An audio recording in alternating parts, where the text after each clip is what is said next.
Good morning sa all my followers at sa all my viewers. So, for today's video guys, ay meron akong i-share sa inyo kasi mayroong nagtatanong na isa sa mga followers natin regarding po sa TIN ID or tax.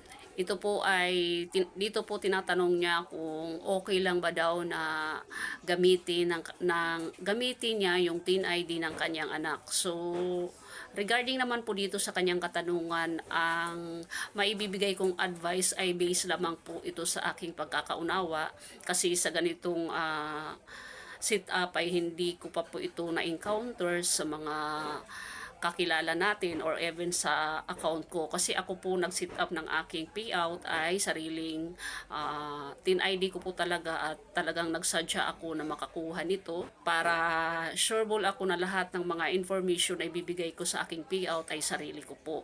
So dito naman po sa katanungan ng ating isang viewers na ito, ang masasabi ko lamang po dito ay pwede nyo pong subukan na gamitin yung TIN ID ng anak nyo or gamitin yung TIN ID ng kamag-anak, kakilala nyo para po makapag-set up kayo ng payout. Kasi bakit?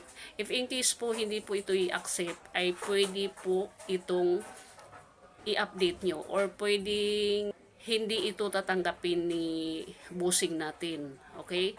Hindi ito tatanggapin kaya pwede nyo pong i-try, i-set up baka sakali pagbigyan kayo.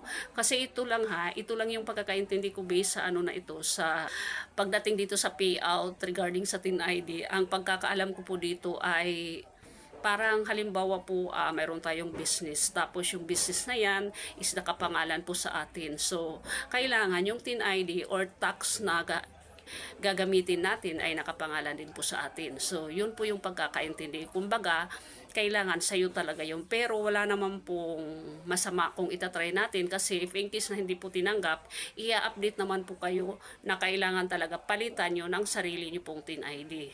Okay? So, ganun po yung magiging setup. Kaya, if in case po ay hindi tinanggap, update nyo na lang.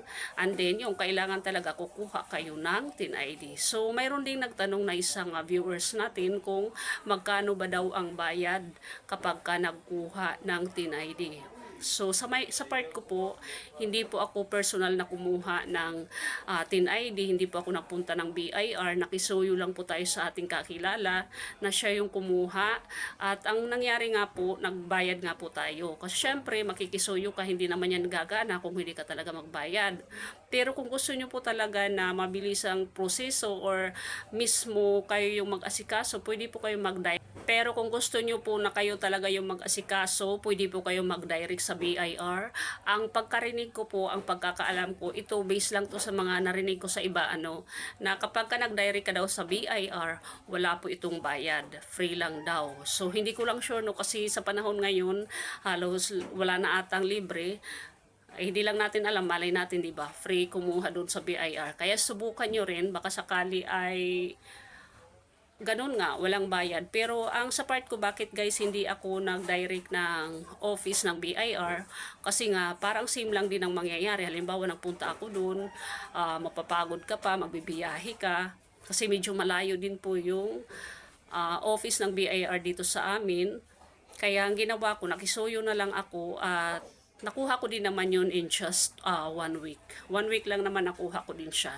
Kaya okay lang na makisuyo. Pero kung gusto talaga natin pang mabilisan, direct po tayo sa BIR para pag uwi natin or hindi man natin makuha agad, mag-schedule sila ng date kung kailan nyo po kukunin. Okay? So, balikan nga po natin kung magkano nga po yung binayad ko dito sa aking pinasuyong BIR, no? BIR, I mean TIN ID.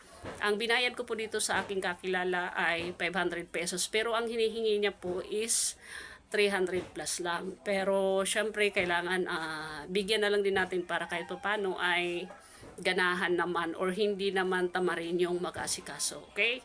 So, sana nagkaroon kayo ng idea regarding po dito sa inyong mga katanungan about po sa TIN ID na ito, TIN number na kung saan kailangan po sa pag-set up natin ng payout. So, importante po ito kasi kung wala tayo nito, hindi po tayo makakapag-set up ng payout. Kailangan po talaga na mayroon tayong TIN ID para po ito sa tax. Ang pagiging content creator po ay parang business din po yan na kailangan talaga mayroong tax. Hindi pwedeng kailangan maging legal tayo dito para tuloy-tuloy yung grow natin dito sa ating pagbablog or sa ating pagko-content. lahat, 'di ba, may tax. So lahat ng business ganun ang mangyayari.